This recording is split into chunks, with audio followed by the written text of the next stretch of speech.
Back in March, Tommy Innit uploaded a video titled I Became a Minecraft Speedrunner, in which he speedruns Minecraft and achieves a time of 1 hour, 6 minutes and 24 seconds. Honestly, Tommy, I'm sorry to embarrass you like this, but the seed that you got this time on? We can do so much better. This is how I destroyed Tommy Innit's Minecraft speedrun record.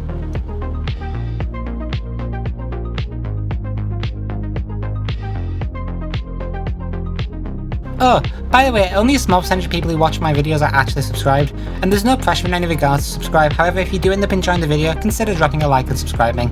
It's free, and you can always unsubscribe whenever you want. Now, onto the run.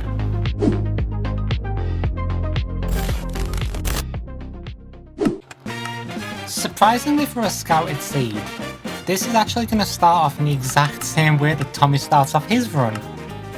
So you can see we're just loading up the seed. You'll be able to see from the overworld this is the same world that Tommy had. Everything past there is going to be a little more ambiguous because from the nether is when we start deviating from what Tommy did. But you'll see we spawn next to a village and we're going to rush straight towards the village, which is what Tommy did. We're also going to do what Tommy did in the same sense as we're just going to get stone tools and enter the nether. You might be thinking to yourself, but Buggy, don't you need an iron pickaxe to be able to mine gold blocks in a bastion so that you can run bastions, which are much more consistent than running classic? And you would be entirely correct, but there's no really easy way to get iron in this world. I tried running it with cod strats, but that was incredibly slow. I mean incredibly slow. And the bastion is weird enough that we have to do our own unique route for it anyway.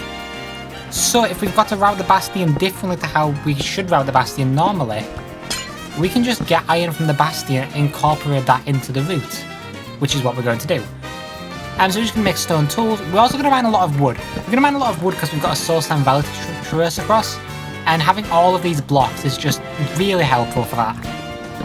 So you see we're just going to mine some from the house. We're going to get about 1.5 stacks to 2 stacks of logs, of wood, of planks even, not logs.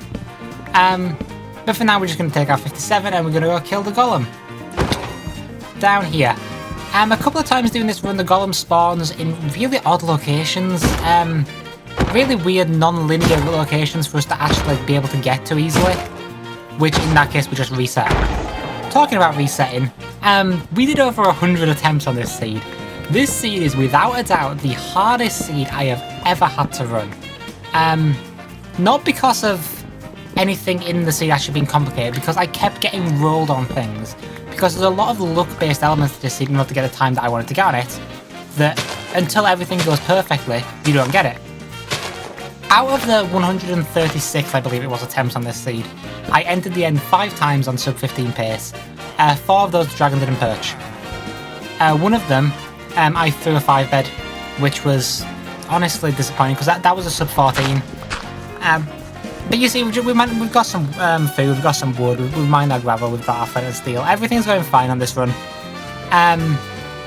Yeah, it was just a bit of a shame that we didn't get the sub 14, but honestly, I'm happy with the time we got. I am not upset with the time we got. We managed to cut Tommy's PV down by 4 times. I'm happy with that. You see, we come up to a lava pool. We're just going to enter another this lava pool, which I believe is what Tommy did in his run as well. So that's pretty cool. From here is where we deviate from what Tommy did in his run. In Tommy's run, he mines gold. We spawn next to a fortress, and he mines gold and trades doing classic. Then he exits through the same portal and finds the Stronghold. You might have barely seen it in the shot. To our left of us, there's a fortress, which is the one Tommy went to. We won't be going to that fortress. This is where everything goes off the rails. We're gonna come down this basalt deltas biome, and we're gonna do some really funky routing to get to a bastion. Because there's only one bastion in the first 4 quadrants, and it's a pain. It's an actual pain to get to. And the number of times that I died during this section of the run because of magma cubes or because of gas spawning, it was honestly so stressful. I wouldn't recommend running this seed. I just wouldn't recommend it. But we're gonna go up now, and we're gonna enter into this nether waste part before heading into a soul sand valley. Through the soul sand valley, we're gonna come to our bastion. I'm gonna fuck up some movement there with my gravel, but we're gonna go up here, and we're gonna start heading into the soul sand valley at 3:48. we're 20 seconds behind the fastest time I got on this seed. I managed to get to this point at 3:30 before, which was, I don't understand how I did it because I managed to do it once and I never managed to replicate it. But yeah, this seed could be faster. There's a lot of minor time saves that could have been faster. I should actually talk about this then. So I did 8 hours of attempts on this seed last night, which for me was Wednesday. This run was the first run that I got doing it today. So I did 8 hours last night and then I did 1 run today and I got this. So, I mean, sure, I guess. We entered the Bastion. We don't actually have armor, mind you. We're going to block ourselves in like we're playing Bed Wars and we're going to dig down into a triple chest. This triple chest contains gold, it contains armor, and it contains, more importantly, iron. So we're going to jump back up and we've got our iron. We're going to make our iron pickaxe, we've got armor, we're going to make a gold pickaxe too. And we're going to run a variation of manhunt route. It's not an entirely unique route, but it's unique enough to this run that I did have to route it out myself and figure out what I was doing. But we're going to break a chest, we're going to get a 5-minute lag, we're going to break a chest, and we're going to get all these piglins to follow us to the gold. We're going to get them to follow us to the chalice, rather than mining the chalice and then coming up dip routing style. So we've got about 6 or 7 piglins behind us, which is about average. I think the most I ever got was about 9. We're going to block ourselves in here just so we can mine 1 gold block, heal up, and then we're going to mine this and we're going to get all the piglins in a hole. So got about 4 in there at the moment. I've got this extra one coming in. This was about average. This was about average for what we got in running these seeds. There was never anything too special. But you'll see that the Bastion's actually generated bleeding into a basalt biome, and because of this, a lot of the structure's actually a bit messed up. Which means it's very hard to actually do like the routing and like doing dip route or anything. Plus we have to get the iron pickaxe in the first place. Now we've got a piglin down here, but I figured he was going to cause problems, so we just lava bucket him and he dies, and that's fine. We're now going to come over here to the other side, the other rampart, where we're going to get our obsidian. This is the only chest with obsidian in it, so this is what we're going to have to do. There's also iron in this chest, and I considered routing it so that we only come to this chest, but there's not a lot of piglins over here to anger to get to follow you. So it made sense to do it coming in from the other chest, do a manhunt route, then go get that chest while they're trading. One thing we're going to do here is we're going to block off the top using this piece of netherrack so that all the trades will end up just falling down to this hole and we can get them. Now, in an ideal world, we could have actually, we would have got all the trades by now. We're just waiting on pearl trades and obsidian trades. And we could have left sub 7. I had one run that left sub 7. Unfortunately, that doesn't happen this run.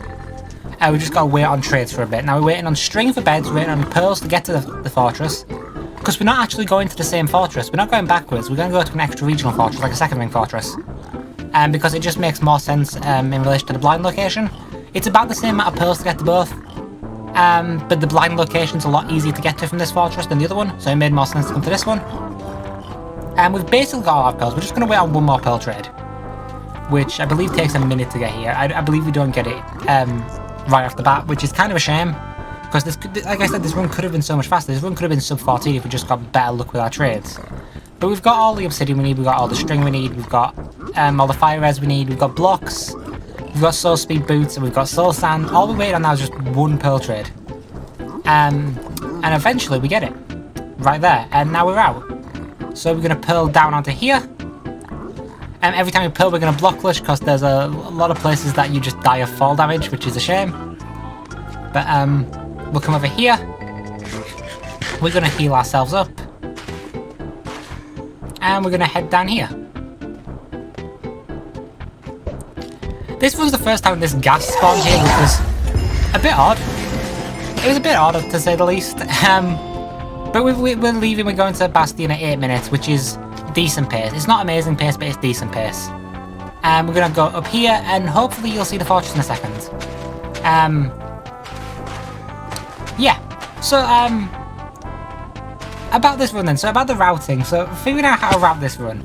I actually originally started working on this video back when Tommy released his video on it.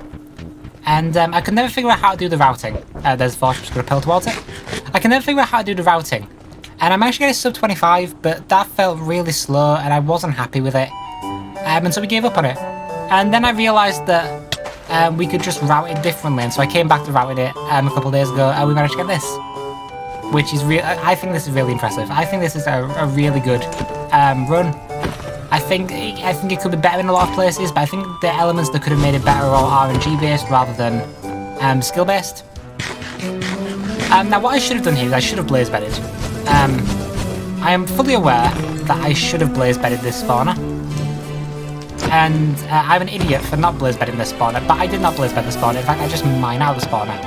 And the reason I think the reason I was doing this is because I did blaze bed in a couple of runs, and it meant a lot of blaze ended up just falling off the edge, which was kind of a bit of a shame. But you know, it is what it is. We should have blaze bedded. We didn't blaze bed. I'm an idiot. So we're running out all these blocks just from our blaze to spawn, and I don't believe the rod rates are actually that good on this run. I believe the rod rates are actually pretty bad on this run. But while there's waiting, we're going to come mine some more wood, because when doing these runs, getting to the Bastion, we used a lot of the gravel that we'd get from mining the flint. And we used a lot of that for traversing the basalt, which meant that we'd have a lot more wood left over than we did. Since we got gravel first try this run, we weren't able to do that. So we had to use a lot of our wood in the Solstan Valley, which means we had needed more wood here for beds. I set on fire here because my fire res has run out, and we just splashed down with the potion. It's fine. Like I said, rod rates were not amazing on this run. Could have been a lot better. I was talking about this on Twitter, I actually considered writing a data pack for this run. Because of how many times I got rolled on trades and blaze rates. I considered writing a data pack that just gave me better stuff. But in the end I felt like that was cheating, and I don't want to cheat. It felt less than honest. Putting out all these fires because the light levels that the fire give off can sometimes prevent flares from spawning, which is sometimes an issue. We're also going to use this iron that we've got left over to make an iron axe. Sometimes when doing these runs I'd throw out the iron earlier, then my axe would break, and then I'd have to either use a wood axe or just kill the run, which was never fun. So this time I decided that we're going to keep the iron. And we get our 6 rods, and now we're just going to head out. We're going to head out straight to the blind location, get our pearl sorted, just ignore all these blaze. A lot of times doing this run there's also a lot of wither skeletons as well, which was a bit of an issue given how open the area is. But it's fine, we didn't get any wither skeletons this run. We pulled down basically to the exact blind spot, and we're 1 block off. Right here. Which was, honestly, I was a bit shocked that we got it almost exactly right, but you know, it is what it is. Sometimes we're just that good. So we're building our pot. We're not actually going to blind into the Stronghold. We're going to blind through a cave and dig down to the Stronghold because, like with the Sniffish video, I couldn't find a good place to actually blind. I realised that I didn't actually grab any of the gold from the Bastion. I usually made a gold pick, but I didn't grab any gold this run, which was a bit of a shame. But we blind straight into the portal room and we come up. It's a one-eye. We've got enough pearls though, so it's fine. It's a bit slow the way I did that because I'm bad at the game. But we're going to enter the end. And yeah, we're going to get ready to just do a 1 cycle. Dragon Perch wasn't ideal. With a better Dragon Perch, this would have been sub 14. Honestly, if everything had gone right in this run, if we had like perfect rates in this run, I reckon we could have got a sub 13. But I'm not willing to wait around long enough to get those rates. Sub 15's fine. The time we got's absolutely fine. So we're just going to prepare our hotbar for doing the 1 cycle. We're going to head back. We're playing ground, obviously, because the towers are far too small on this side to play a tower. If the dragon had been on this side, we could have gone to the other side and played tower, but alas, we didn't. We throw a fire res potion ourselves. This is something that I've learned to do because I saw a clip of someone on Twitter dying in a sub 10 pace run because they sat on fire in the fountain after exploding a bed. So I've learned that when you enter the end, fire resistance potion. Always keep one from the Bastion just for this specific purpose now. But yeah, we're just going to get prepared to do the 1 cycle. It's a really standard run from this point. There's nothing really special. We come down because we think it's going to perch here. I don't think it does perch here. No, it doesn't. Nice 1 game. Really good 1 game. Nice game. There's a lot of times doing these ones that I thought I was going to perch and it just didn't perch. Which you just deal with, don't you? I believe this is the perch though. So I'm going to leave you on this one cycle. Dragon Snap, Speed Pearl in. Enjoy the one cycle.